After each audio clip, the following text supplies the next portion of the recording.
Boom shakalaka! Irving fakes, drives, James on the throwdown. Geeks and gamers, Sports Wars community, what's good? It's your boy Pat. The mayor of Oakland has returned, and I got my cohorts with me, and we are back for the infamous Sports Wars podcast. We have a full panel here tonight, and for the first time, the original four horsemen are back.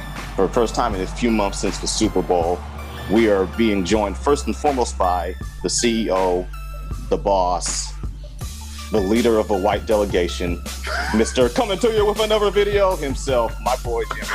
Jeremy, what's up? What's up, Sports Wars? It's Jeremy coming to you with another video, and today I'm about to smack down three little bitches on the Sports Wars podcast. So, no, it's good to be back. Very, very happy to be back talking sports, getting ready for football season, and going to be letting some opinions fly. So, but yeah, thanks for having me back. All right, glad to have you back, bro. I can see that you didn't neglect the ugly-ass Star Wars hat in favor of the ugly-ass Alabama hat, but that's all good. That's all good. I wore this for you, though. Or where is it? I'm sorry. I wore this for you. Is that okay? Yeah, we're going to be getting into that since we're spiritual buddies now. And wait, hold on a second. David, what do you got going on, bro? What's? Oh, I'm just in all black. It is a sad week for the city of Cleveland, the state of Ohio, because we have all witnessed the last game Lebron James will be playing in the city after the mopping. It wasn't even a broom; it was a mop and bucket. It's a sad day. So I had to wear all black, even wearing the shades on the inside. Wow, I know I'm an asshole, but wow, that's all I can say. You know, LaRock's petty, and petty is his middle name, so it's his. But it's deserved this time. LeBron deserves pettiness, and LeBron's gonna get a lot of pettiness on this podcast. I'll tell you that right now. And I did predict a sweep. I'm just saying. Yeah, I think I was that you did 5 or 6 games for me. I can't remember. And of course, last but definitely not least, my right-hand man, Mr. Roy Morgan. I'm just here to take my fucking licks. That's all I can do at this point. But I'm still gonna throw my punches when I need to. All right, most definitely. Well, obviously the finals ended this past Friday night with the Warriors clinching their third title in 4 seasons. It wasn't really a close game. What's everyone's overall thoughts, feelings, reaction? Jeremy, you haven't been on a while, and I know you're gonna, go off on your little rant. Hopefully, you keep the same energy from Twitter. So go ahead and let us know how you feel. So, and again, I'm a guy that's been kind of defending LeBron a lot the last few years, just due to the fact that he is great. LeBron is fucking great. There's no doubt about it. Anybody who denies the man's greatness is not playing with a full deck. The man is great, and he's all-time great, and there's no doubt about that. And there was no chance that the Cavs were going to win this series at all. It was never going to happen. So the Warriors, a 73-win team, needed to bring the second-best player in the league in to beat one guy, so they did it. So congratulations. You think New England has asterisks next to their Super Bowls? No. Golden State has fucking mega asterisks because you went and you got the second best player in the league to add to a 73-win team. Look at during the finals. Fucking Steph Curry and Klay Thompson both had, what was that, game 3 where they were both bad? But it didn't matter because then you got Kevin fucking Durant. So, it doesn't matter. It doesn't matter what happens. This team is going to win. It's like the dream team from, back in the early 90s. But my problem with it all is LeBron and his little phony broken hand bullshit that he pulled. It was laughable. It was painful. It was pathetic.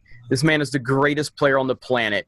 Any normal thinking sports fan would not have held him accountable for losing that finals. It wasn't his fault. He was great. What did he average? 37, 10, and 9? Something like that. He was great. He's fucking fantastic. But typical LeBron, he has to control the narrative. He has to make excuses. He has to create something from a talking point because he doesn't trust people to have enough common sense to figure out that he is great and he just has a terrible team. So that was a really weak move on his part. But I walk away from this finals not having any respect for either side. I don't respect the Warriors because you had to go get KD, and I don't respect LeBron because he's a bitch. So those are my opening thoughts. How about you guys? Hold on, fellas. Hold on. Let me field this right quick. So, Jeremy, you're entitled to your opinion. You my boy. I respect your right to your opinion. But let me just bring it home one more time. Is that how you feel? Yes. It doesn't matter how you feel. The only thing that matters is this. All Warriors critics and haters out there, feel however the fuck you want to feel. But let me just ask you a series of questions. Waiting. Why didn't your team buy second-round picks to land rotation players on minimum deals? Why didn't your team turn dismissed journeymen into meaningful contributors? If Curry's 2012 contract was undervalued, why didn't your team offer more? Why didn't your GM plan for the 2016 salary cap jump predicted since the October 2014 TV deal? Why didn't your team, who had a pick from 1 through 6 in the 2009 draft, pick Curry? Or a 1 through 10 pick in the 2011 draft, pick Clay? Or a 1 through goddamn 34 pick in the 2012 draft to pick Draymond? And then there's also the caveat that this team that was drafted, not a bunch of big free agent acquisitions like the Heatles at the time, and developed naturally and trained and taught a specific system naturally and were innovative naturally. Oh, well, we get more points from this shot. This is a higher percentage shot. Why don't we use this more? If you can make the Warriors the bad guys all you want. A big part of Bay Area culture is kind of not giving a fuck about everybody else's perception. So before you go and bash and denigrate us, take a second to stop and think. Why didn't your team do that? It's not about caring about what people think about you. It's about having enough for self-respect to not do it the bitch way. We have enough self-respect to do what's necessary to win fucking championships. Hang on. That's I'm gonna give a quote. I'm going to give a quote from Dr. Ian Malcolm in Jurassic Park. You were so preoccupied with whether or not you could, you didn't think about if you should. And doing it that way. The team hadn't won a championship in 40 Jordan years. Said it. Michael fucking Jordan, the greatest player of all time, said it best. I didn't want to play with Magic and Larry. I wanted to beat Magic and Larry. Kevin Durant had a 3-1 lead on a 73-win team, and he blew it. And then that same 73-win team had a 3-1 lead on LeBron, and they blew it. So instead of working hard, they just joined forces so they could beat LeBron. It's the tell me how Steph Curry, who was plagued by injuries for the first few years of his career, didn't work hard to get to the point that he's at.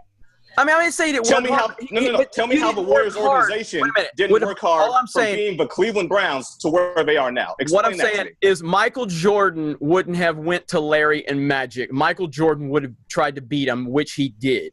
That's so great. KD's not Jordan. No, yeah, I'm not, but he's still the second best player in the league, and you joined a 2-time MVP? Because it makes your job easier. No. Look, it's making the NBA worse. Okay, OKC, whether he wanted to play with Westbrook, that's fine. We all know Westbrook is a loose cannon, but you are depleting the talent of the league. It's a two-team league right now, and then really, get better. And it's not. How can you get better when you have the second and the third best players in the league joining forces? That's not Golden State's fault. It is Golden State's fault. It's the fault of the weak-minded generation that we're in the NBA and the LeBron and the KD mentality that is plaguing the NBA. There's not a competitor anymore. Kobe ran Shaq out of town because Kobe's an alpha male, and Kobe's like, I'm going to do it by myself because I don't want to be under the shadow of the big man. And he also demanded the trade. Who's that? I said, well, he also demanded the trade in that interim period. And there's also the caveat that this Warriors team won a championship before KD that you conveniently are going around. But you know what? I'm going to let Roy go ahead and get in. Tell us your thoughts, Roy. I mean, I give all the credit in the world to Golden State for that, especially specifically the first championship. That shit was built. They drafted Curry, drafted Clay, drafted Draymond. That shit's hard.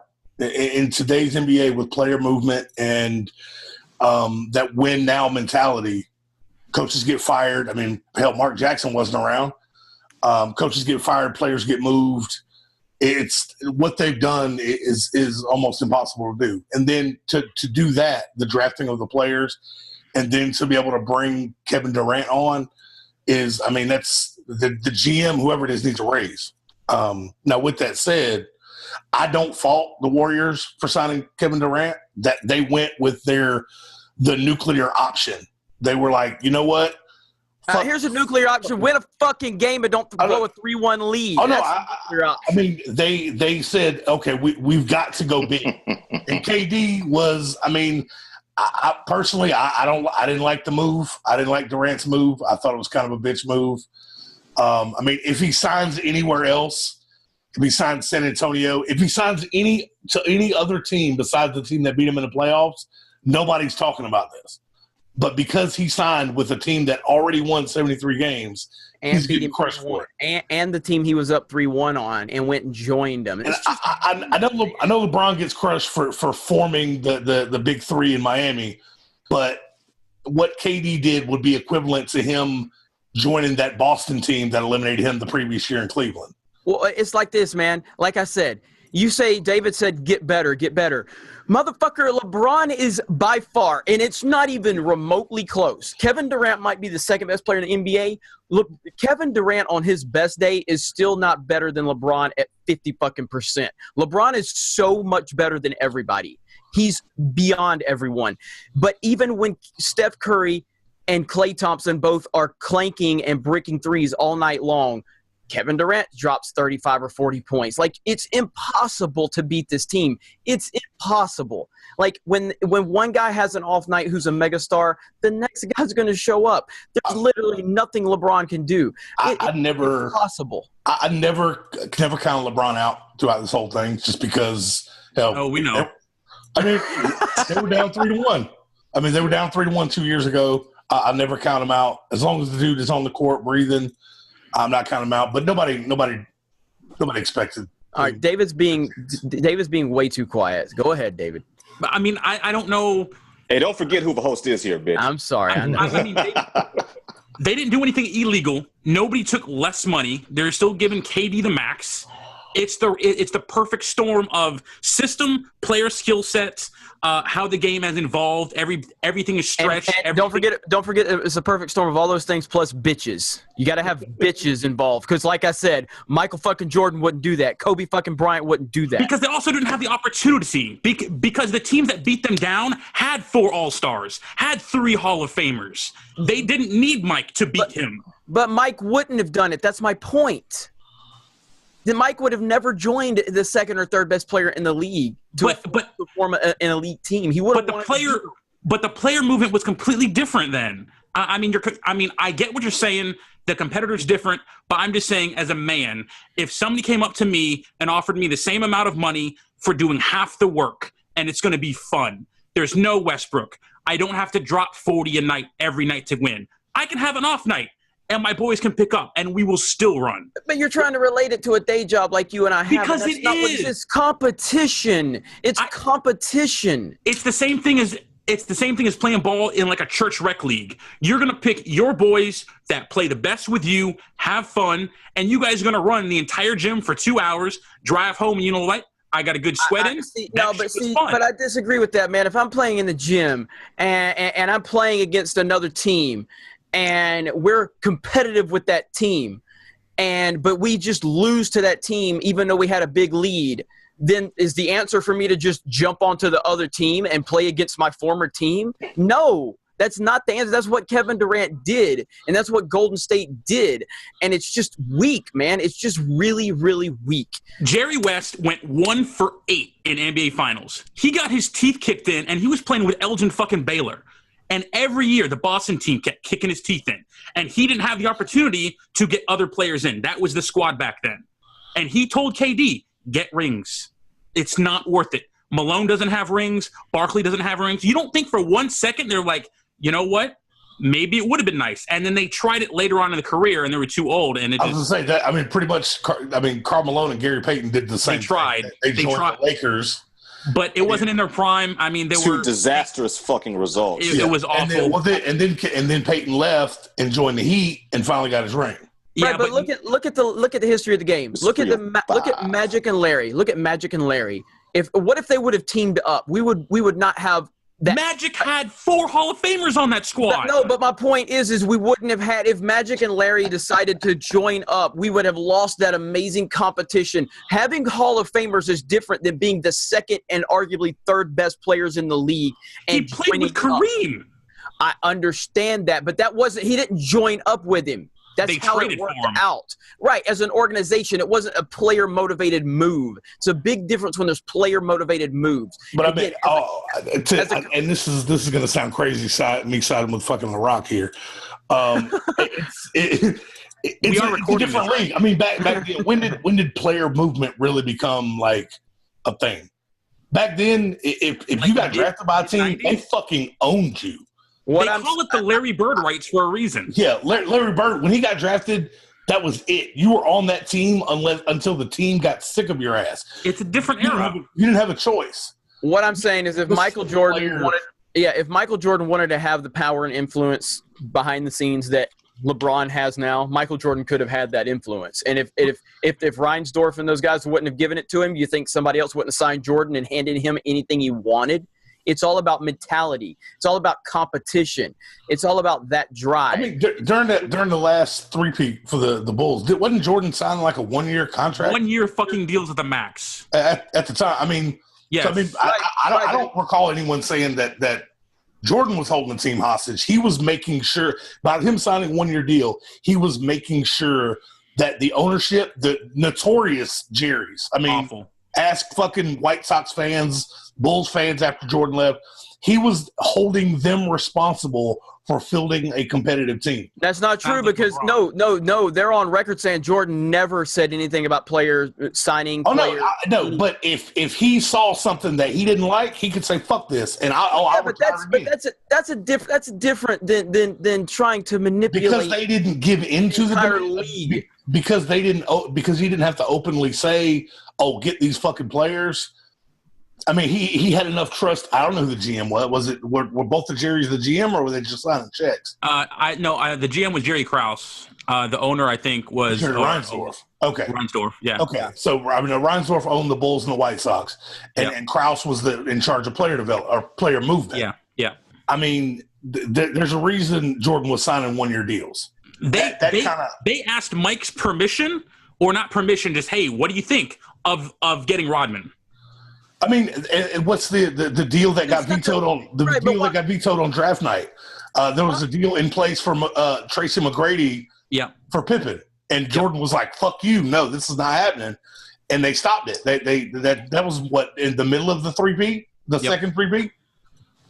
Right, but y'all are reaching for different situations. Again, we're not talking about Magic and Bird going to Game 7 after blowing a 3-1 lead and then joining Jordan. We're talking about Jordan saying, "I don't want you to trade Pippen. I'm Batman and he's Robin." That's a little different. I'm saying the point is as the players with no control over team movement, Magic, Larry Bird, who, as LaRock said, they had fucking like 3-4 Hall of Famers on the team already. Hall of Famers, not All-Stars. Yeah. So did the Lakers had 4 or 5 Hall of Famers that year where they had Karl Malone and that doesn't Gary count. Payton? That's past their prime. I mean, hold on. That's like giving Jordan credit for Robert Parrish when Robert Parrish was like 40.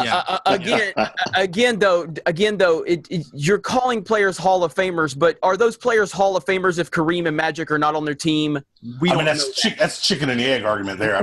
Exactly. Is Bill Belichick a Hall of Fame coach without Brady? Is Brady a Hall of Fame? I mean, is Chris Bosh going to be a Hall of Famer if he doesn't go to Miami? No. Roy, that's actually a really interesting segue. And first off, bravo at the energy here, gentlemen.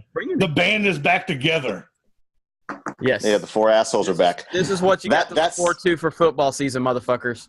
Oh yeah. Roy actually brings up a perfect segue. Hang on. Except me and David do agree when to talk about pro, which is kind of boring. So. Well, you barely agree. College football, and we're actually about to get into that. All right, go for it. The next primary topic we have here, ladies and gents, probably more gents than ladies because of Jeremy. 3 rings in 4 years. That sounds a little bit familiar to me. Are the Warriors legitimately similar to the Patriots? Now, once again, here we're going to start off with Jeremy, but Jeremy,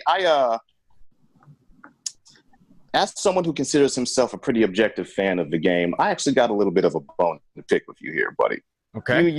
You are a fearless leader, and we all respect you, even if we think you're full of shit. But you need to be checked this time, bro. I'm sorry.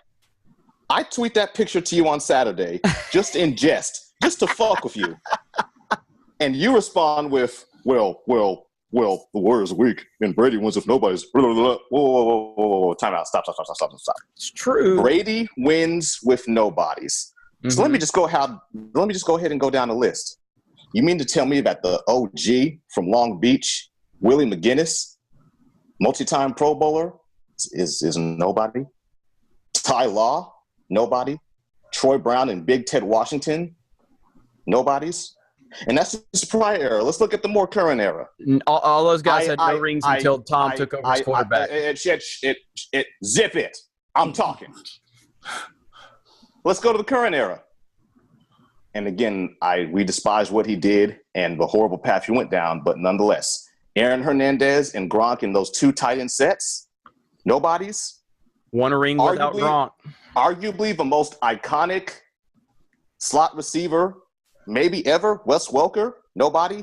Big Vince Wilfork, drawing double teams consistently, nobody. Dante Hightower, probably the most pro-ready linebacker to enter the draft in how many years, because Roll Tide is a nobody. Let us know how you feel, bro. Again, you would know none of those guys' names if Tom Brady wasn't their quarterback. That's just the reality of the situation. Gronk goes down. What happens? Tom Brady wins the Super Bowl. Everybody says Brady couldn't win without Gronk. Won it without Wes Welker. What did Wes Welker do before New England and after New England? Nada. Okay, Julian Edelman. Well, he went to the Super Bowl. Right, but he was on like the most prolific pass offense ever. It wasn't like he drove that offense or anything. Julian Edelman is a better version of Wes Welker. But who was Julian Edelman before he was Tom Brady's slot receiver? He was a nobody. Right, he was a nobody. He was a college quarterback. Tom Brady makes every single person on that team. Am I saying that people like Willie McGinnis aren't great players? Of course not. Dante Hightower, I loved him in college. Again, if Dante Hightower was playing in fucking, I don't know, Chicago, would you fucking be talking about Dante Hightower? And no. I was going to slap the shit out of you. No, you wouldn't. If he was playing in San Diego with Manti Te'o and his fake girlfriend, would you? Is Manti Te'o even still there? But, Los Angeles, goddammit. Te'o's in New Orleans now. The point is, Tom Brady made every. No wonder he doesn't play fantasy. Every single person that has ever been in New England, outside of Randy Moss, but they didn't win a Super Bowl with Randy Moss. Tom Brady made him. It's that simple. It's all about Brady. You take Brady away from that team is not going to win Super Bowls. So I take it your answer is a no. There's no comparison between 100% no. 100% no. Because right now, Golden State can survive either Kevin Durant or Steph Curry going down and probably still, maybe not, if they can't win a title, they're going to damn sure be in the finals.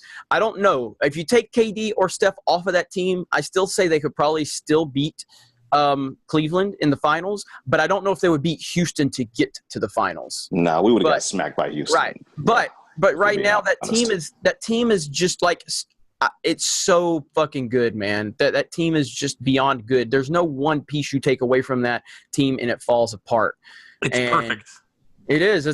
It's indestructible. There's nothing. You take Tom Brady off of New England, they go from an 18-0 team to a team that can't make the playoffs. That's how important Tom Brady is. And that team still had the greatest, most gifted wide receiver in the history of football, and they still couldn't even make the fucking playoffs. So, no, I don't think there's any comparison. Okay, I think there's more of a comparison that LeBron James and Tom Brady have so much in common. The one thing Brady has that LeBron doesn't have is he has the coaching structure of Belichick that allows his greatness to be perfected, whereas LeBron doesn't have that. If LeBron had a Popovich or something like that, it would change the dynamic with LeBron. But everything begins and ends with the LeBron, and everything begins and ends with Brady. Okay. That's fair enough. I just wanted to bring the names of all those fantastic players to your attention. Like I don't know. Because I know you joined the fandom in 2005, so your memory might be a little bit hazy. In any case, David, what do you think? Don't act like I don't know who Dante Hightower is. Roll Tide. David, go ahead. Go for it. So, I mean, there is some analogy. So Golden State was good before KD. Okay?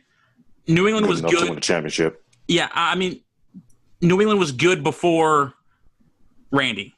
Okay? The only comparison that you can logically make is when you added Randy to New England in 2007, this is the Golden State team you have.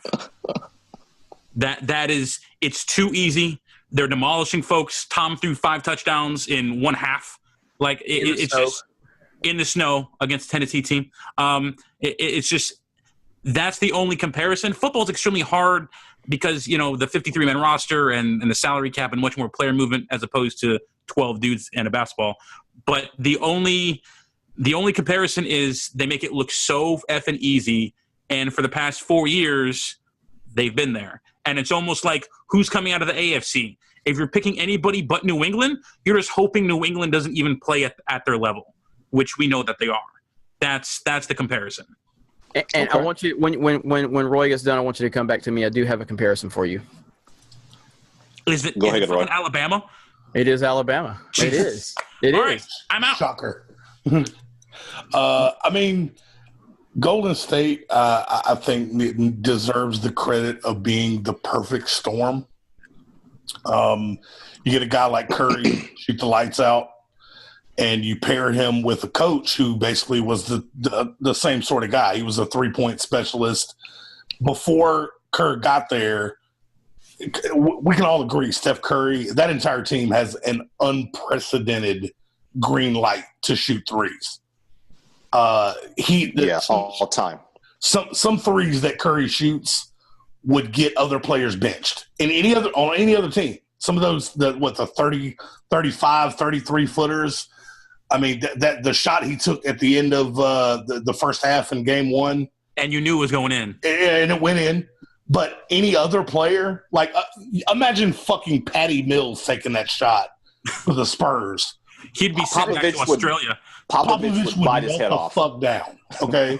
It's the perfect storm of Kerr is just like, well, he's a 3-point shooter. Fuck it, let him shoot. Kerr is being the kind of coach that he would have wanted to give that unprecedented just go. And I mean, that's where I think it is different in with New England and Golden State is Bill's kind of. Do you think Belichick would ever just be like, okay, no, the players are coaching this half or the players are coaching this game? Not at all. Yeah. So yeah, that's to me that's a big difference. The only similarities is just this magical like little 4-year run. I think did New England have 3 out of 4 years at one point? Yep. Yeah. So yeah, I mean that's to me that's the only comparison. And this one's LaRock's gonna love this one. The Warriors look like they're having fun. So I mean, at least fun. It's fun when you win. I mean, they look like. I mean, one thing I am very, very extremely interested to hear is I want someone besides David West to spill the fucking beans. It might not. You guys will never know how hard it was this year. Like apparently some shit was going on behind the scenes in Golden State, and I am dying to hear this story. So, which it may be another parallel with New England this year. Some people just like to watch the world burn. So that's about the only comparison. Is at least we got a Christopher Nolan movie quote. I'm okay with that. So Jeremy, you had something to So I think if you want to reach and if we're leaving Saban out of the equation, you can make some parallels between Golden State and Alabama. Obviously, if you really bring Saban into it, I mean, Saban is the only reason Alabama is Alabama.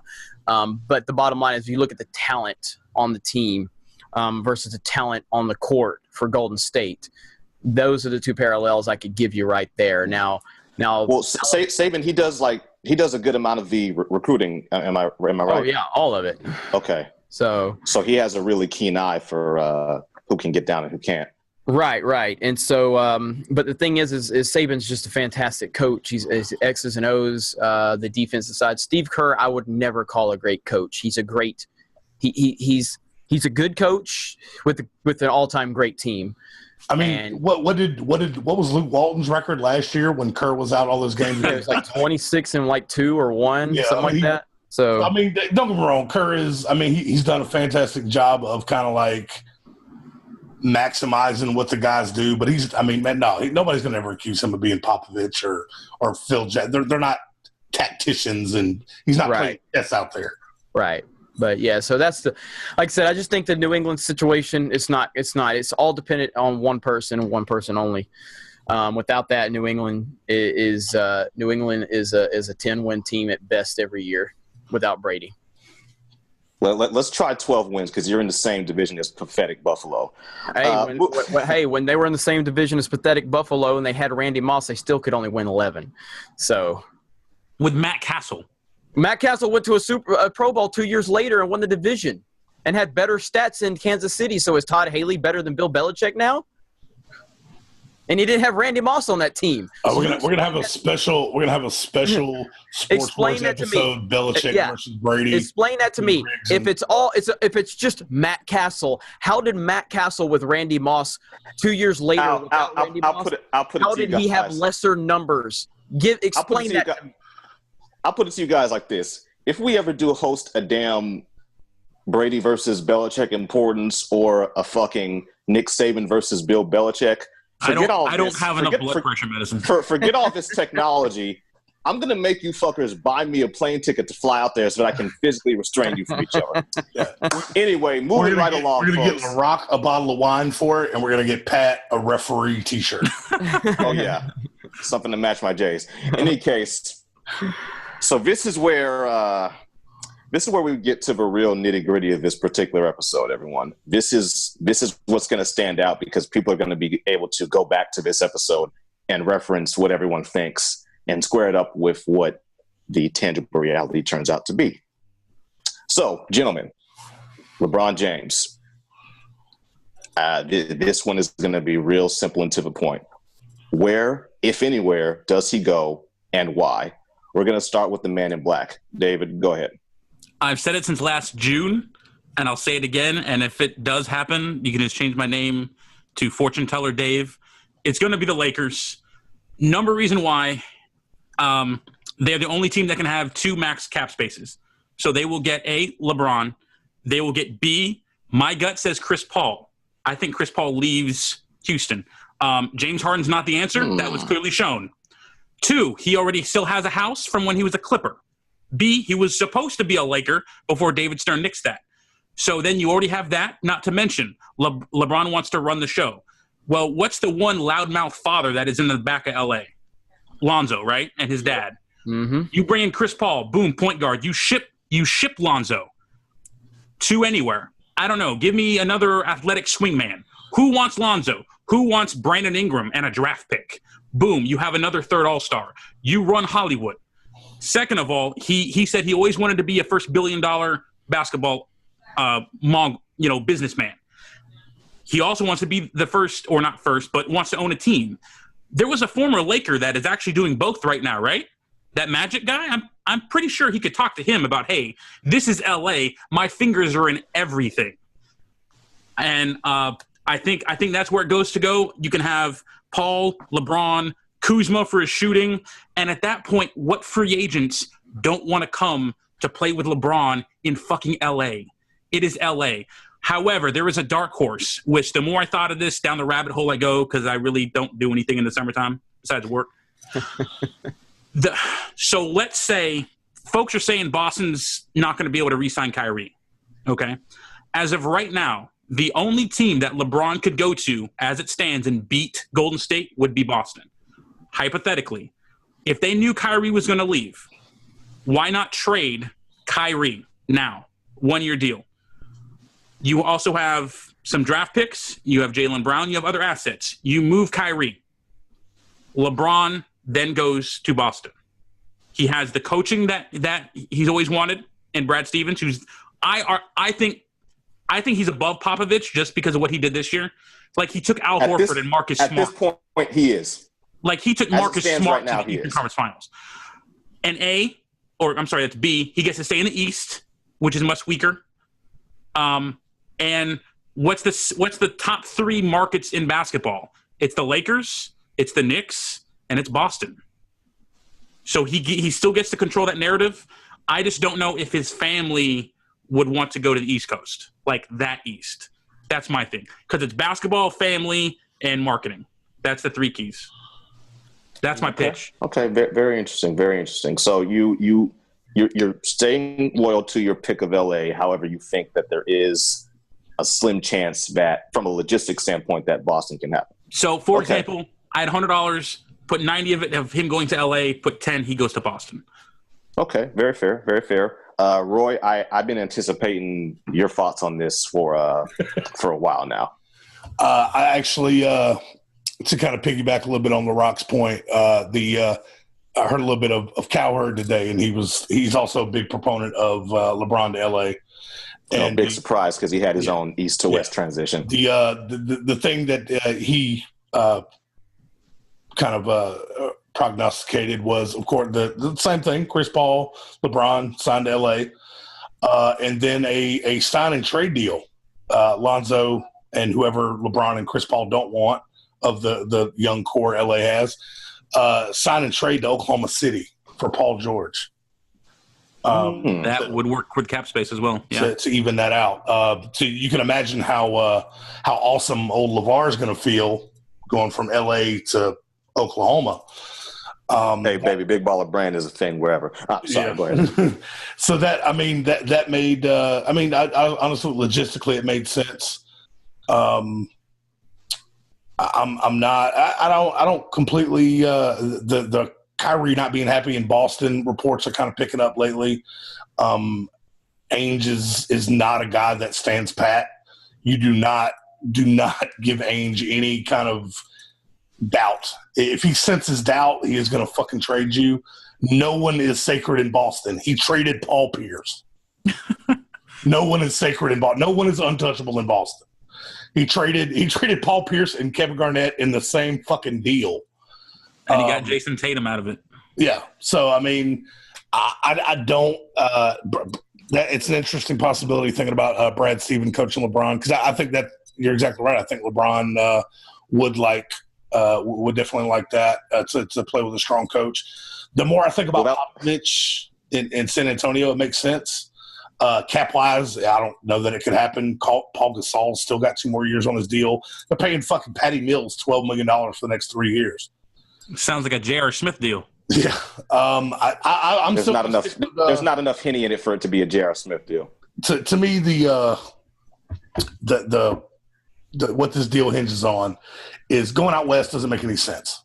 Okay, you're gonna still run into Golden State. It's just gonna happen sooner.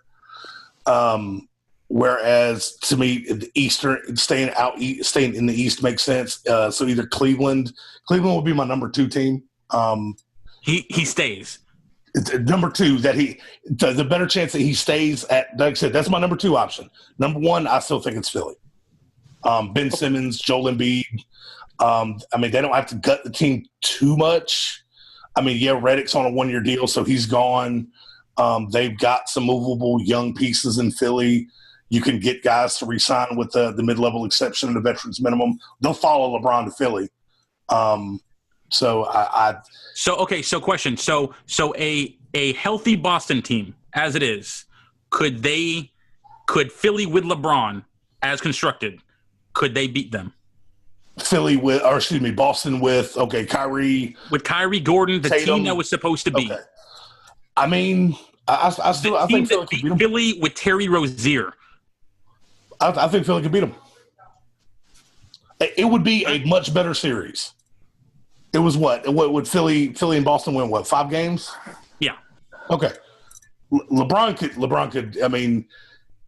We saw him take over the series with Boston and Cleveland. We saw that. So Kyrie versus Simmons is a fucking matchup nightmare. Simmons is, I think, having LeBron able to take some pressure off of Simmons, it's going to open Simmons up more to kind of freestyle and do his thing. He doesn't have to be a jump shooter. But he's also still young. He could, dude, I'm not ready to give up on Simmons because he had the one shitty game in the Boston series, at least one shitty game where he scored 1 point. I still think Philly is to me, they have more talent than Los Angeles, and it's in the East. So that's what puts them above for me. I know your big thing is the marketing and he can be an entrepreneur out on the West Coast.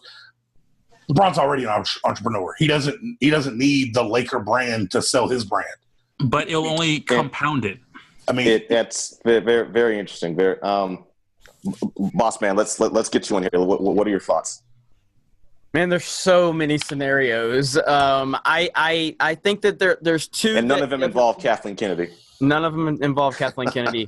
Never mind. Anyway, but I do have a Kathleen Kennedy video coming tomorrow to the Geeks and Gamers channel, so look forward to that. Insert plug. All you fuckers that are tired of me putting her name in the title, this one's for you, bitches. Anyway, stay salty. So there's one thing, even if you love LeBron, even if you dream about coddling his balls like Roy does every night. I just defend him against senseless bullshit. That's it. So do I. But anyway, so I think even if you love LeBron, I think there's something we can all four agree on, that LeBron has a giant ego. Okay. All the greats do. Yeah, as did Jordan, as did Kobe, and it's not a big deal really. There's two scenarios that I think inflate his ego the biggest. And number one is the Los Angeles Lakers, because it's the fucking Lakers, and it puts him at the most iconic team in the history of the NBA. It puts him in Hollywood. It puts him with Magic. It puts him at the center of everything. And then obviously I think David's onto something with some of the moves that are possible. If LeBron goes, I do think that Lonzo is gone. I don't think that LeBron's going to want to deal with LeVar and all of that nonsense. So I think that's a very strong possibility. And the other is Houston. Why Houston? Simply because Houston is a LeBron away from winning a championship. Now, those are just two scenarios. But I do have another scenario that has just recently crept up in the last few days with some online chatter. And then there's another one that I think is going to be a way out in the left field shot. And I don't even know. I'm going to have to get David to give me a little details on if it's even possible, the thing I'm going to throw out there. No, he cannot play safety for New England. No. But the Popovich situation is very interesting to me because we all know LeBron loves Pop. Pop has expressed interest. Now, clarify me if that's changed. Has that changed since Pop initially was reported as saying that, or is that changed? No, yeah, they're tight. They're tight. Okay. No, not that they're tight, but I'm saying, Pop is actually in the last couple of days, Pop has come out and said that he wants to meet with LeBron and okay, yes. Right. Yes. Now, I think that, LeBron really respects Pop a lot, as he should. Pop's one of the greats. Depending on what happens with Kawhi, do we know any updates on what's going to happen with Kawhi? I think they're not going to trade him. He still has 2 years left on his deal. Okay. They'll mend the fence. Okay. I think fucking try. LeBron. I think LeBron coming in could definitely help. It'd be huge. If you put LeBron on the floor and Kawhi, who's already a great two-way player, but he's a great defensive player, and LeBron's on the back end of his career, so defense is find a way to get rid of Tony Parker's bitch ass in the process. Oh, Parker's contract's up. Yeah. So I think that's a great scenario with the coaching structure. San Antonio is a proven winner. They're always in it. I think that's a huge possibility. Now, here's my left field one. For some reason, there's one player that I feel, and maybe I'm like 2 or 3 years off on this because of LeBron's age, not necessarily his age, but the wear and tear on his body. I do still think LeBron is by far the best player in the NBA. But I think any year now, just like with Brady, any year now, he could really fall off. You know what I mean? But right now, as we speak, LeBron's still the best player. But like I said, maybe 3 years too late. The one guy that I look at in the league that if you put LeBron, the way LeBron can facilitate and spread the ball around and involve all of his teammates, even on the outside, the perimeter, the deep shots, the one guy in the league I look at that complements LeBron better than anybody is Anthony Davis. But I don't know if that's even possible. LaRock, is that contractually? Where is Anthony Davis on his contract? It is. I mean, it's feasible for the fact that I think AD still has 2 years left. Let me clarify. I don't think LeBron would go to New Orleans. I'm saying could LeBron work something where AD moves wherever LeBron wants? So. No. I mean, you would have to do a massive sign and trade without giving any rumor. Right. There's a rumor that actually just has started trickling down right after the news broke that Kevin Love loves playing with LeBron and wants to finish his career with LeBron. Rumors are trickling out now that Cleveland is open to moving Love and the number 8 pick for a superstar in a last-ditch effort to keep LeBron in Cleveland. If you could get Anthony Davis to Cleveland, LeBron stays, and they're probably going to win the championship. So, I know we've all kind of gone to made our picks about where we think LeBron's going. What is – and sorry, not to hijack your hosting duties here, Pat. No problem. What is racism? All right, salary cap aside, fit aside, all bullshit aside. What is your dream pick for LeBron? If he could go New to New York. Fuck, we all agree. Okay. I want New York. Yeah, I would buy the league pass to watch him play in Madison Square Garden 41 times a year. Yeah, I'm one of those people. Like, I feel like football is better when the Cowboys are good, but to even a much bigger extent, basketball is better when the Knicks are relevant. The whole time I'm proposing the fucking question, I'm like, we're gonna get 4 different answers. Y'all got the same thing. No. Anybody else think LeBron in Oklahoma City would be fun with him and with Russ and Melo? That's disgusting. It's boring. Yeah, I think it would be fun, but no, yeah, I agree.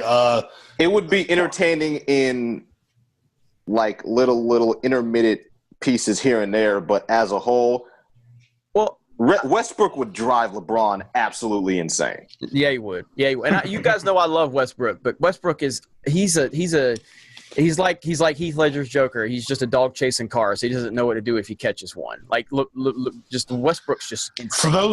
Just do things. For those counting at home, that is 2 Dark Knight references. There we go. But the thing with OKC, like, I remember when Paul George signed last year, and then we got Carmelo Anthony, and I was just like, holy shit, that's going to be must-see TV. And it would have been must-see TV if they were in New York or LA or, San Antonio or a big market. But just the fact that, like, OKC just feels like a foreign territory. It's just boring to me. And San Antonio isn't? No, but it's like San Antonio's been such a relevant – it's still Texas. Mecca, it's still Texas. It's completely. It's not Dallas. It's not Houston. Right, but it's not. But Green Bay isn't that either. But because Green Bay has been so relevant for so long, and Lambeau is so iconic that changes the narrative built around Green Bay being a small market, small town. And they still can't get free agents. No, I understand that, but I'm just saying the fact is with those 3 guys on the team, I was interested when I first heard about it, but I lost interest really quickly. And it's not even because I expected them to win, because I didn't expect them to. I expected them to be relevant. I think we all thought it was going to be just a beautiful train wreck. That's exactly what it was. But even then, I didn't care to watch it because I just don't care about Oklahoma City basketball. It's just boring. Like, I don't know. It's just something just weird like about the it. state. I would never in a million years suggest that they should leave OKC, because that fan base it's like drew a lot of they drew a lot of comparisons to the Golden State fan base. Because, I mean, listen, I understand our bandwagon is out of control right now. I think the Golden State bandwagon has probably surpassed the Miami Heat at this point in terms of being annoying and shit. And that's coming from me, so don't say I ain't objective. But the problem is we're outside of the bubble and you're in the bubble. Outside of the bubble, the Miami Heat bandwagon was substantially larger. Not 1, not 2. Yeah, it was substantially larger. But again, that's me. Like, I mean, I've had people tell me that the Alabama fan base is huge around the country. I never really got that grasp of it. So it's just about perception of the very well right. Same thing with you guys in the Miami Heat bubble there. I mean, because y'all both in Florida. So, I mean, we're technically in Lower Alabama. We're in Alabama. Yeah. David would say you're in the armpit. In any case, it's accurate. So yeah, a lot of good predictions here, fellas. Everyone had a solid, sound reasoning as to why. There's a whole bunch of bullshit on Twitter and Instagram and Facebook right now from people who have no concept of how a salary cap works. People just think it's fucking NBA 2K. Yeah, and then they just trade, override trades off, and they're just swapping all-stars. No, shit costs money, you guys.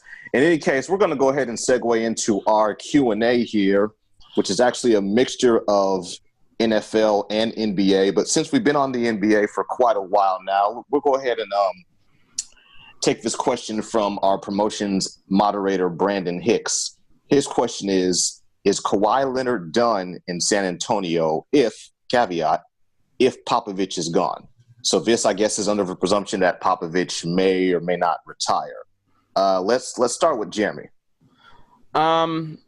No, I mean, so the Kawhi Leonard situation has just been so strange, and he's such a strange cat.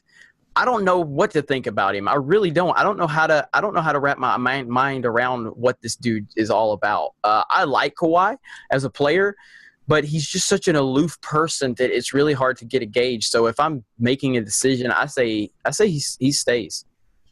Okay. It's just a shot in the dark, though. But it's so hard to get a reading on him. He's a lot like Ricky Williams. He's a lot like Ricky Williams, where he's just weird, but he's not a pothead. But he's just weird. You know what I'm saying? Ricky Williams smoked himself into another dimension. No, I know that, but I'm just saying, in fact, that they're just so strange. You know what I mean? Yeah, I hear you. So, David, I think if Pop leaves, it actually helps keep Kawhi. I think. You think the problem is Pop? It was a combination of Pop and San Antonio's front office, their doctors with Kawhi's doctors, come back, don't come back.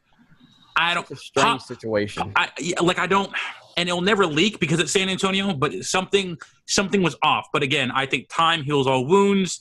He still has 2 years left on his deal. I don't. Actually, correction to that. Leonard's only got 1 year left. All right, so it was 2 after. Option. No, he has a player option for not this upcoming season, but the one after. So 2020. So I mean, he could opt out after this year. That's why I think there is a possibility that Leonard is traded. I don't think I know the kind of caveat to the question was if Pop retires. With the news coming down that Pop is actively recruiting LeBron, I don't Pop's not anywhere. Yeah. And so I wonder if that bridge is too far gone to keep Leonard. Even if it is, they can trade Leonard and get a very damn good piece that LeBron could have some input on if Pop is making a serious run at him. Maybe Anthony Davis, but I know. I mean, like everybody said, it's a strange. This is not something you usually see coming out of San Antonio. Apparently, Steven Jackson got on Cowherd and was just dogged. Like he likes Popovich. Steven Jackson cannot fucking stand Tony Parker. If you ask Steven Jackson, Tony Parker is a bitch. And this is the dude that was fucking around on Eva Longoria with Brent Barry's wife, and it's just craziness. So, I mean, if Tony Parker's gone, I think Kawhi actually had a bigger problem with Parker and Ginobili. Ginobili still has one more year left. I think it is there's a lot of moves that need to be made in San Antonio. But I think Kawhi is gone regardless. I'll put it to you guys like this, and this is going to be a throwback to our Super Bowl episode. When Jeremy was hosting, he made a little comment about how much pleasure I was getting over the Eagles' defeat of New England. To an extent, yeah, that's true. But damn it, watching this San Antonio shit just fizzle and crackle and rumble and go into shit is so much more satisfying. Let me tell you. I'll put it to you all like this. If LeBron shows up in San Antonio, Kawhi doesn't bounce. Obviously, if Kawhi isn't traded for whatever assets he can get, then he's still there. Anything outside of those two scenarios, whether Popovich retires or whether he stays, I think Kawhi probably tells them all to go fuck themselves. And even though he's a quiet, meek, meager guy, a quiet, meek, meager guy is still capable of slapping the shit out of someone. And he would probably slap the shit out of Tony Parker's bitch ass on his way out. I mean, I'm not even on the team, and I would slap the shit out of Tony Parker's bitch ass on the way out.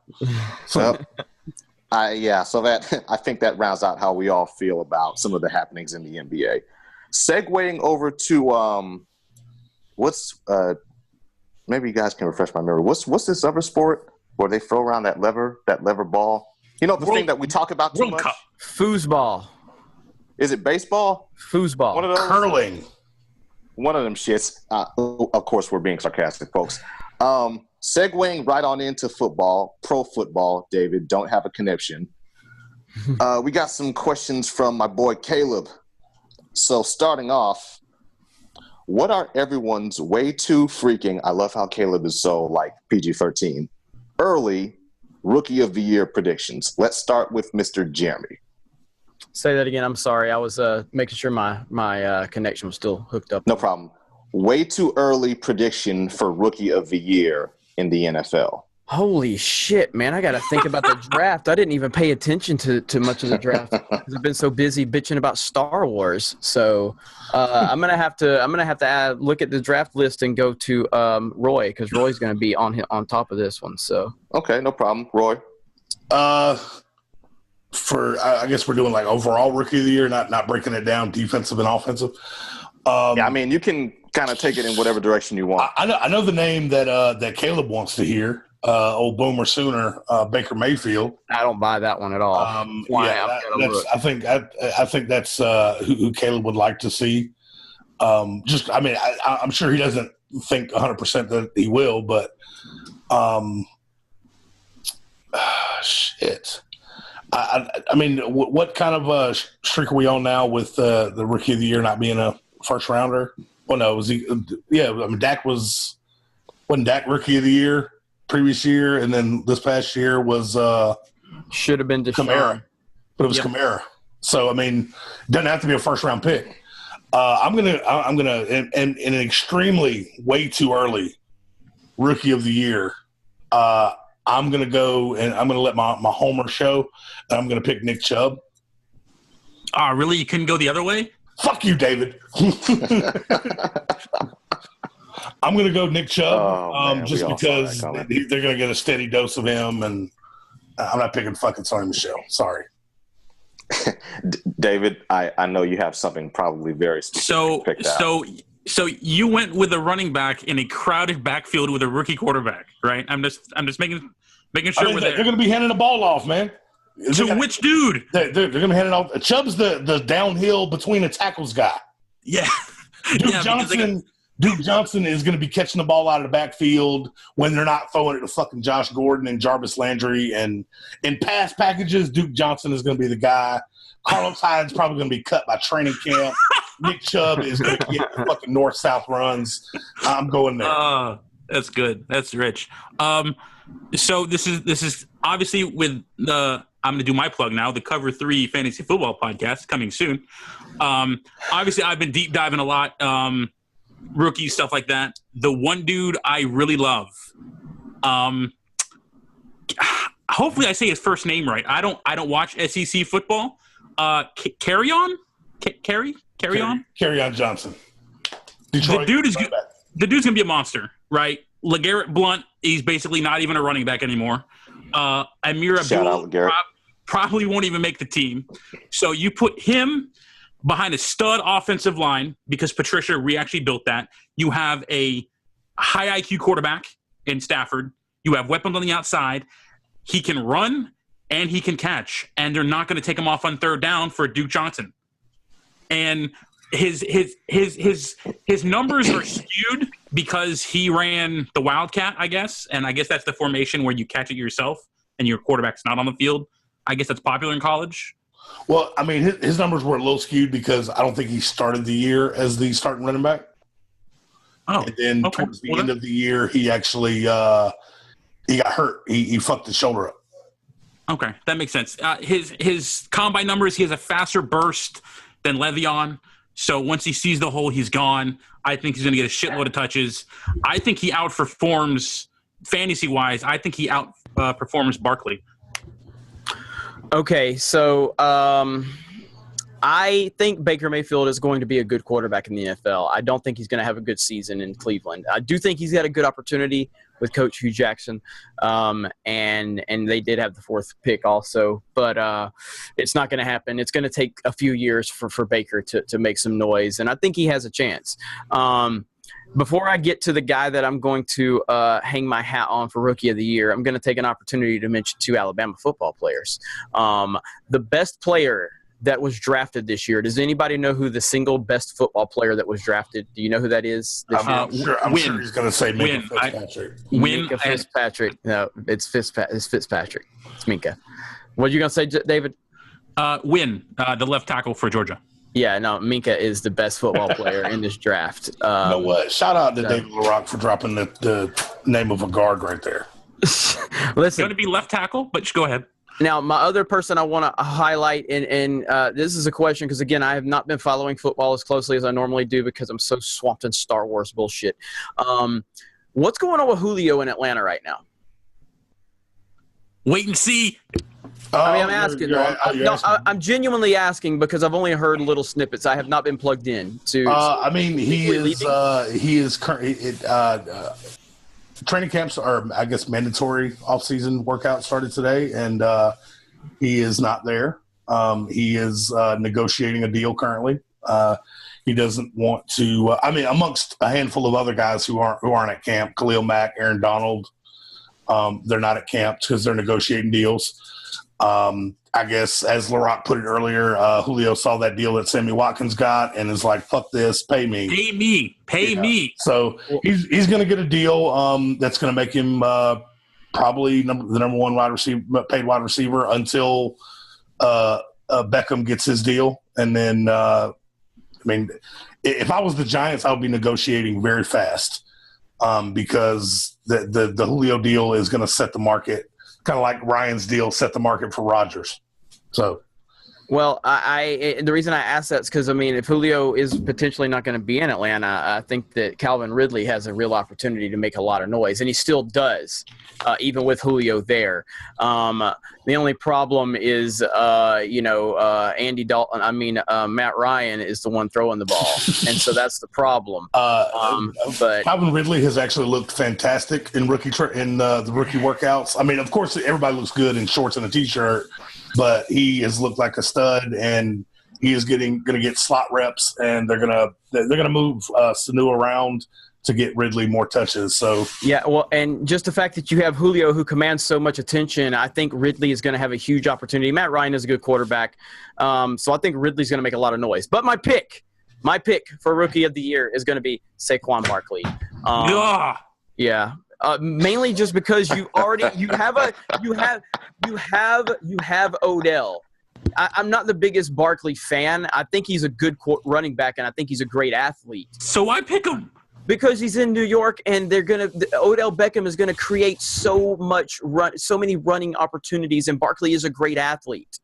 So that's he is a beast. Yeah, that's what I'm saying. It's opportunity. If you put Barkley in Cleveland, I'm not picking him. But when you put him in a team that has potentially, arguably, at least one of the 2 or 3 best wide receivers in the NFL and probably the best athlete in the NFL right now, yeah, that's going to open up a lot of opportunity for Saquon Barkley. They're the 3rd best team in the toughest division in football. Okay. I'm definitely not a fan of old Barkley here. Let me go ahead and get in here, gentlemen, with my pick, and I want to establish it for the panel, for the audience. This is not me pandering to the Morgan brothers, I swear, but I'm gonna hang my hat on. Let me throw in this caveat. Whether or not he actually wins it, I doubt it, because it's probably going to go to an offensive player, because that's how these things generally go. But in terms of who I think will really earn it, I'm going with my boy Roquan Smith. Okay. Okay. This kid is just, kind of like Jeremy saying about Saquon. Roquan is a beast athletically, and the Chicago Bears are very quietly putting together, trying to, really come up and put together a solid roster. Basically, every team in that division is putting together, a dynamic group of guys except fucking Green Bay. Except Green Bay, yeah. But ironically, they have the best player in the division. Yeah, they have a single. Congratulations, you're the Cleveland Cavs of the NFL. Right. I mean, kind of, yeah. Another superstar who should get out of Dodge. Moving right along, fellas, and definitely good feedback there. Also from Caleb, and this is a much more broad, kind of encompassing question. This is a multi-parter. Overall NFL predictions. Since we're doing way too early Rookie of the Year, we might as well do way too early NFL everything else. Best team, most improved team, worst team, and biggest drop-off. Whoever wants to take this on first, feel free. I'm going to have to let one of the other guys do it. I would say, I think, LaRock, you got like – I know, dude, I know you've had notebooks ready for this. Yeah, this is all LaRock does. Okay, all right. Bullet point 1, what's the question? Best team, go. Patriots. Next question. Most improved. Cleveland. Cleveland's going to be up there. I mean, you can't really say by percentage. I'm going to go with the Bears. Very interesting. Okay. Even though they're in a tougher division, I think the Browns might win more games than them just because they have to face Baltimore twice, and it's a little bit easier schedule, and they have more talent. I do like what they're doing, and I think Trubisky has the skill set, even the whole sophomore slump. Cohen, Howard, they got pieces.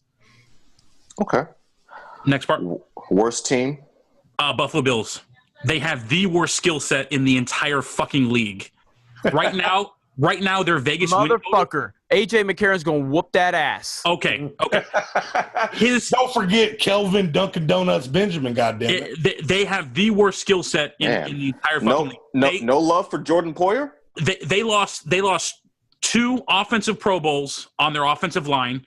Incognito legit went MIA. And that's not initials for Miami. Like, he went bonkers.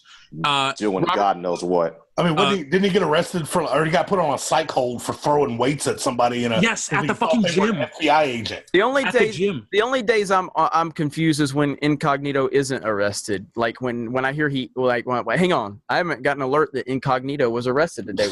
What the fuck's going on, police force? Shit. And then their Pro Bowl center Woods retired.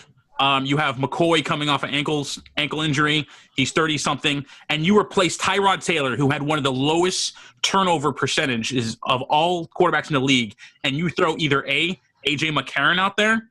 Are you kidding me? Watch your fucking mouth. Watch your fucking mouth, LaRock. Pull the pin on that. I'm sure he's a fantastic car salesman in Tuscaloosa.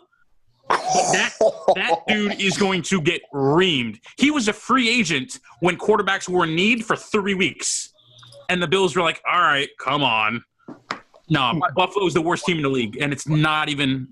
Okay, let's let David finish up. I know. I can't wait. I can't wait for Brady to retire, so I don't have to be on the same fucking side of the team on this fence as you with the Patriots. Hey, you know what? Disrespect for AJ McCarron is unacceptable. Oh, okay. When they play Monday night, I believe October 29th or 28th. Of course they're gonna get killed. It's the Patriots. His number one wide receiver. The number one person he's gonna throw to that game is gonna be Gilmore. AJ fucking McCarron is going to make some noise this year. You just remember that. Noise. I can't imagine where Jeremy might be going. I'm sorry. David, biggest drop off. I know who you want to say. I mean, I would think it would have to be Buffalo again, right? They go from 9 wins playoff team, the worst team in the league. Buffalo's going to be a fucking train wreck. I kind of want to say Minnesota. For the fact that they had so much good fortune on their defense. Nobody got hurt pretty much the entire year. That rarely happens. That is true. That rarely happens when you go 1-2 all the way to the table. So I don't want to say it. I mean, the other one might be Jacksonville, but I kind of like what they're doing. No, I got something for that ass. Roy, go ahead, bro. All right. Let's go going down the list here. Okay, best team. I'm going to go with Philly. Philly had the same record as New England last year, plus they're getting back Carson Wentz. On paper, the best team. I've made my thoughts known what I think about Philly. Nobody in the NFL fears them, really. Okay. Most improved team, I think it's got to be Cleveland. If they improve their record by 6 wins, that's awesome. Even though it's 6-10 for them. Worst team, I kind of agree with LaRock here. Buffalo is you trade a guy who didn't turn the ball over to as much as I'm actually kind of splitting the difference with LaRock and Griggs here in that I don't think that McCarron's as much as I'd like to see McCarron get a real opportunity, they drafted Josh Allen for a reason. Buffalo fans are going to want him in the game. If they're losing anyway because that team is terrible, it's not going to be McCarron's fault that they're losing. They're going to want to go ahead and put the rookie in, and the rookie's going to take his licks, and it's going to be bad. Now, as far as the biggest drop-off, fucking Seattle is going to have the biggest drop-off. They went 9-7. You took my answer. They went 9-7 this year. They lost Sherman, Bennett. They're shopping Earl Thomas and Cam Chancellor. Has anyone heard anything? I haven't heard anything about him not coming back. I mean, he should be back. Who's their biggest offensive? Still a fucking monster. Who's Baldwin. Baldwin. Okay, Yeah, who's their running back? Baldwin. Who's their running back? Is it Lacey? No. Oh, no, it's that kid that they drafted in the first round who everybody had projected as a fucking third-round pick. So they draft a running back when Russell Wilson's running for his goddamn life. Russell Wilson's not going to make it through this entire season. That's my bold prediction. Russell Wilson. That's not really bold. That's. Russell Wilson played single-digit games. That's my bold prediction. Yeah. Okay. That's what. Do you have anything else? Okay, Jeremy. All right, hit me with those points. All right. First off, best team. I wonder who you're going to say. New England. Man, shocker. Most improved. Buffalo Bills. The fuck? Just fuck you, David. That's all. Most improved from 9 wins. They were a 9-win playoff team. They're going to the playoffs this year because AJ fucking McCarron's taking them. You know what? I'm gonna buy you an AJ McCarron jersey, and next fucking podcast in September, you're wearing that bitch.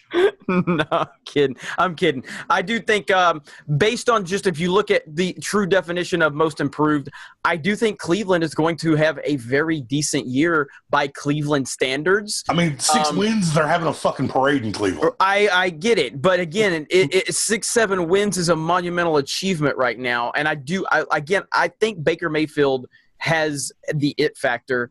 I think Hugh Jackson is a good coach. I think the pieces are going to come together for them to start making some noise. Finally cashed in all those chips. Yeah, so I look for Cleveland to put themselves in a position to be a potential playoff team, not this year, but the following year. I look for them to put themselves into position to make a playoff run in 2 years from now. Fuck Seattle. Fuck Seattle. Fuck Pete Carroll. Fuck all their politics. Fuck all their bullshit. Fuck Michael. What's his name? I didn't forgot his name now. What's his name that they traded? He's going Philly. Michael Bennett? Fuck Michael Bennett. Fuck him. The only person that's respectable in that entire organization is Russell Wilson. But unfortunately, he is surrounded by pieces of shit.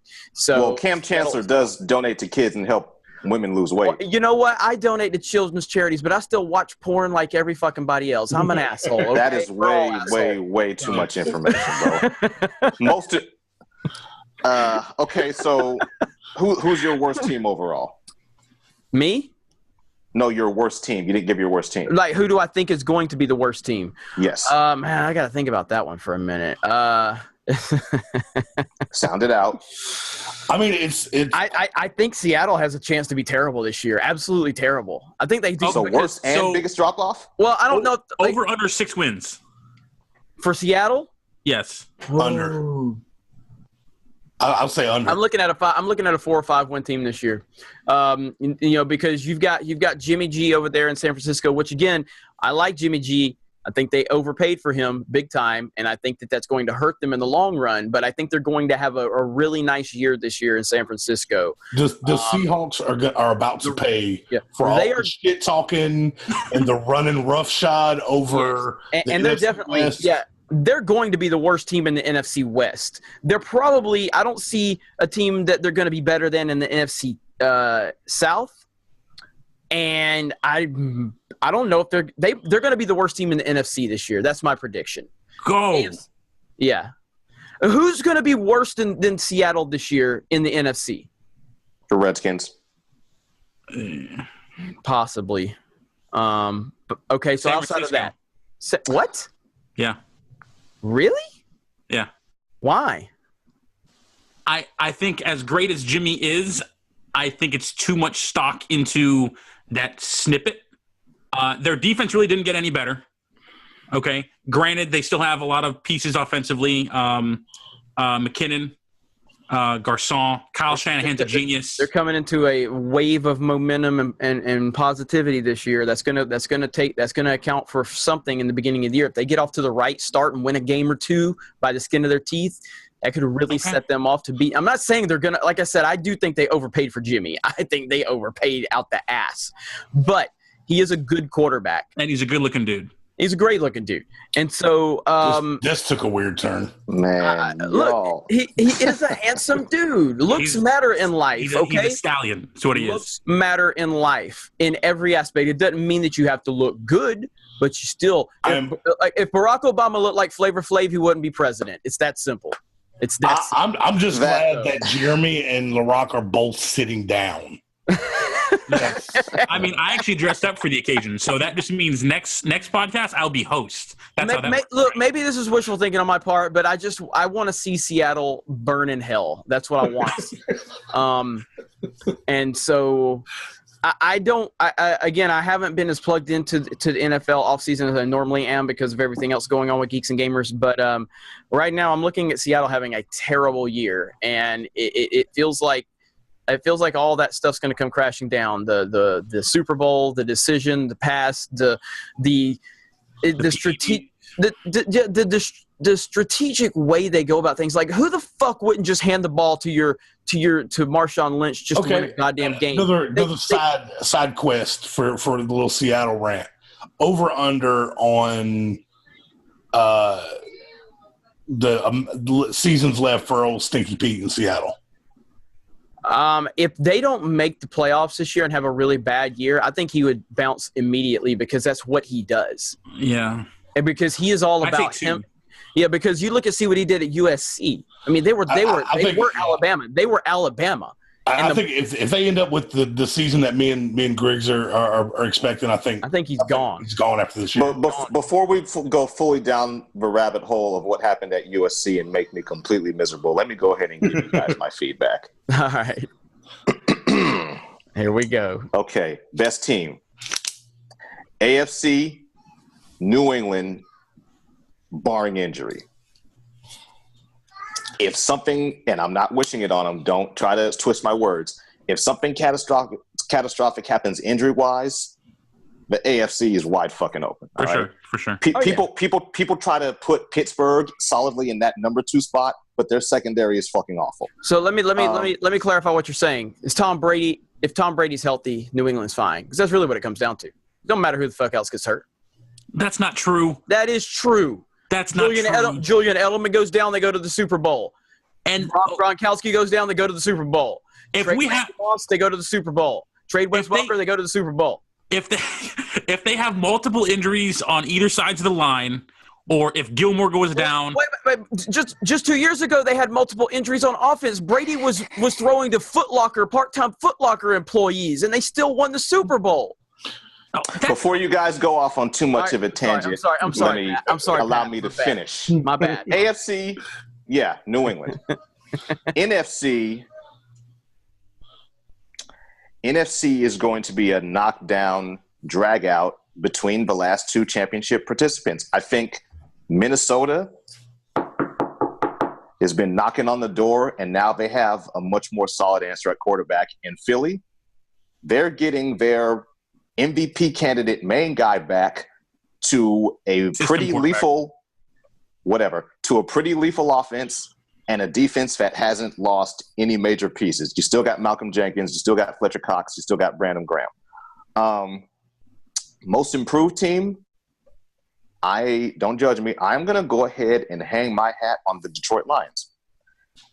They added some talent to the O-line, to the secondary. They have a good amount of really underrated players. You know, Darius Slay is a monster at cornerback. Marvin Jones Jr. couldn't be the number one guy in Cincinnati, obviously, because of A.J. Green. So, you know, now he's out there killing it.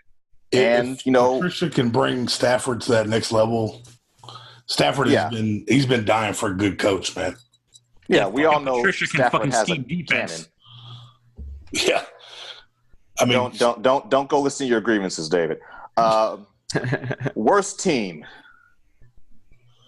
Seattle. Go ahead and say it. It's probably going to shut up, Jeremy. It's probably going to be a few weeks in, but damn it, I'm going to go ahead and throw the New York Jets in there because outside of Sam Darnold, who isn't even going to start until week 8, who or what the fuck is on that roster?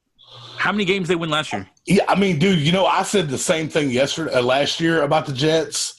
And was pleasantly surprised Todd Bowles coached the absolute shit out of that team. They won 5 games last year, which is 5 more than I predicted them.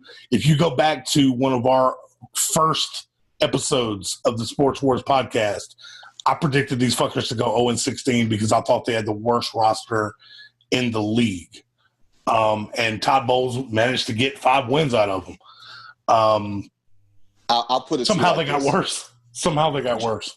Jordan Poyer alone makes me put Buffalo above them.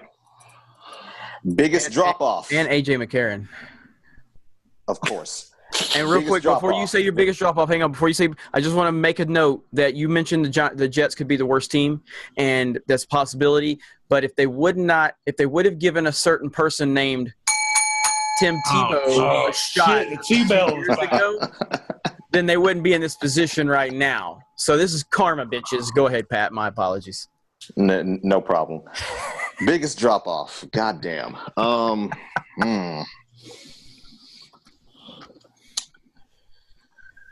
Xavier's gonna kill me.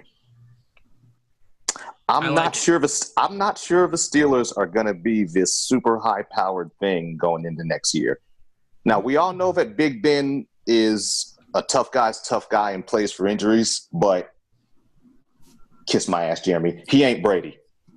All right, he ain't drinking that green smoothie, ice water, fucking avocado infused shit. No, that's not what's going on here. Martavis Bryant is gone. He's with this other team out here in California. You guys may have heard of. Antonio Brown is also not getting any younger. Who's in the secondary? Ryan Shazier.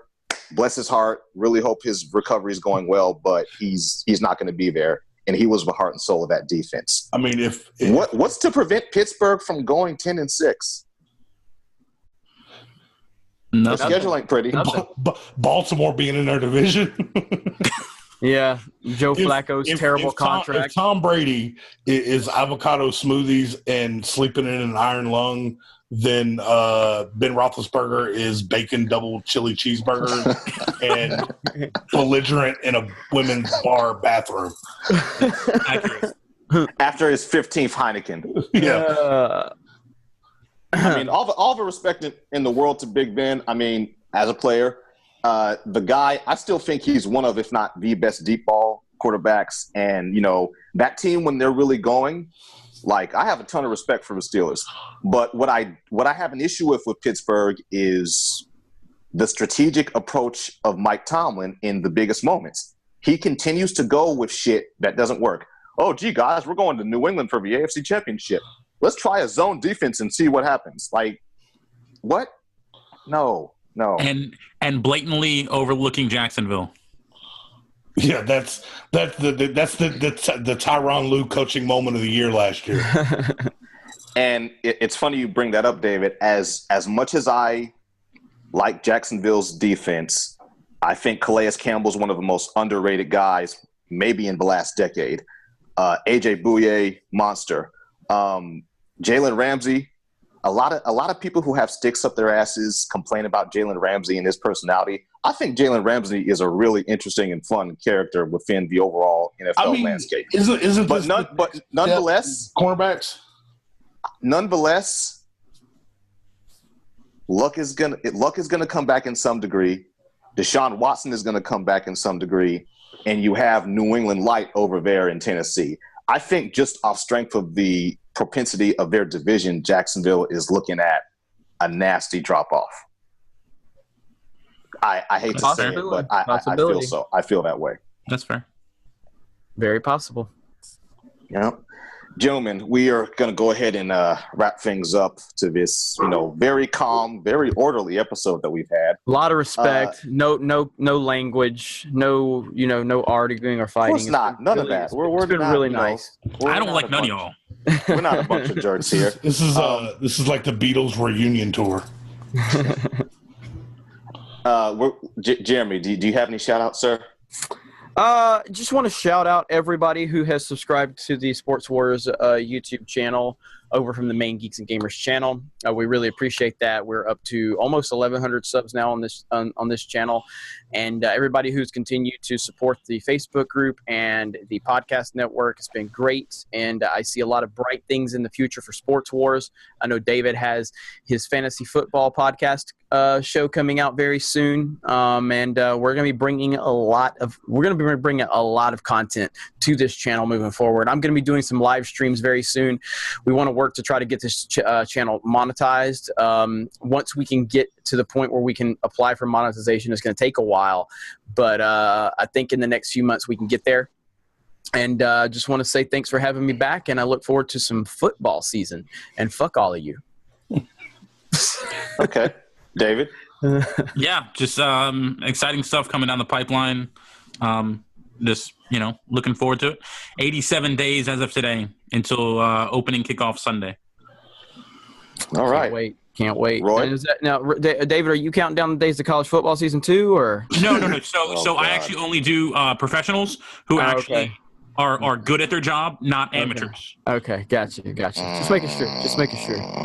So, Roy, and continuing my my run of my shout outs, I want to give a shout out to LeBron James for playing the last 3 games with one hand. Oh, Jesus.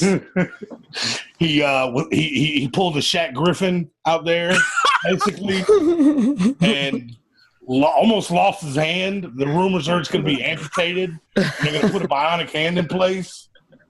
LeBron is carrying the team on his back, and the whiteboard said something fucked up to him, so he punched it, and he had to try to carry this team on his back, and he's gonna get separation anxiety from Kevin Love. Kevin Love's gonna call him next season just to hear him breathe on the phone. Hello. And is it me you're looking for? He's gonna play like Lionel Richie record in the background when he calls him. I can see it in your eyes. LeBron's wife is gonna think he's having an affair with Kevin Love. She's like, "Stop calling here, Kevin." Whoa! Boy! Shout out to LeBron for carrying this team on his back with one arm, and we need to see some fucking X-rays and some medical records because everybody thinks it's fake. I don't remember anybody asking to see Michael Jordan's vomit in the trash can during the flu game, but shout out to LeBron for doing everything he can. No, that would have been the equivalent of Jordan. That would have been the equivalent of Jordan in like Game 5 coming out acting sick because he said he had the flu in Game 1. That's what that would have been the equivalent of. I didn't say one way or another whether I believe the shit. I'm just saying LeBron was like in Game 1 you had a broken hand, and LeBron got shot 8 times like Tupac between one game. You got to come out of the press conference after the game. LeBron got shot in the face like 50 Cent and is going to release an album this summer, and it's going to be hot on the charts. Featuring Drake and Biggie. Good. Very good stuff, guys. Very, very, very entertaining stuff. I want to give a shout out to. No, I'm kidding. I want to give a shout out to other like-minded fans like myself. I'll show you later. Who sold out Oracle Arena way back when we had PJ Carlesimo. If you don't know who that is, you can Google him. It's Carlissimo. And he got choked out like a bitch. Yeah, I was like, Well, Google, you say- Google. Hey, roll motherfucking tide on that one. So, Latrell Well, Sprewell, baby. Tuscaloosa. Jeremy, divisive, tomato. You know who the fuck I'm talking about. Yes, I did. Shout out to my like-minded fans who stuck it out with this team through some pretty embarrassingly bad times. I also want to give a shout out in a broader sense, like Jeremy says, to everyone who supported the Sports Wars channel, people who didn't know who the fuck I was from Adam, embracing me, my opinions, and also all the various other personalities we have involved in here. I want to send a shout out to all the touchy-feely, can't take any heat, can't take any bars, sensitive little bitches who are no longer associated with our organization. And I also want to give a big shout out to Jeremy for taking someone he seldom agrees with and who has a smart mouth like me and giving me this position. And also a second shout out to Jeremy for the safe space that he's going to need to go do some push-ups to get rid of his man boobs. We'll see you next time, guys. Peace out. Take it easy. I'll donate my hand, LeBron.